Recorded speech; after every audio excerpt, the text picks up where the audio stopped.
How to set up a Twitch channel for streaming. Hey everybody, in this video, I'll show you how to set up a Twitch channel for streaming.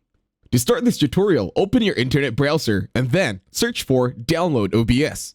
In here, click on the first link that says obsproject.com. Click on it. Once you click on the link, wait for the website to load. Once the website loads, this time scroll down. And then click on Download Installer. This button right over here. Make sure it's the same version that I have or the most updated version as well. Now click on Download Installer. Now once you finish downloading OBS and installing in your software, open it. Like this one over here. Now on scenes, click the plus sign. This time, name the name of your scene. Then click OK.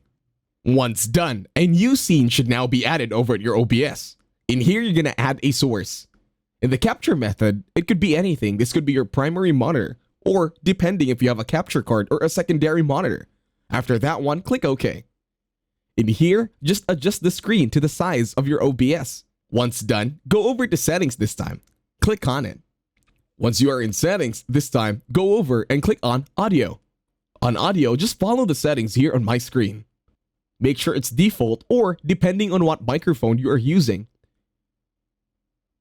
This could be a software or this could be a hardware, depending on what you have. Once done, close the settings. Then go to the sources and click the plus sign. This time, you are going to go over and click on Video Capture Device. In here, you can add your web camera this time. Just click on Create New, name the title or whatever it is, and then click on OK. And then you can see your camera appear here on the screen already. Just adjust everything. And that's it. Please like, share, and comment, and hopefully you got some value in this one. And as always, I'll see you on the next video.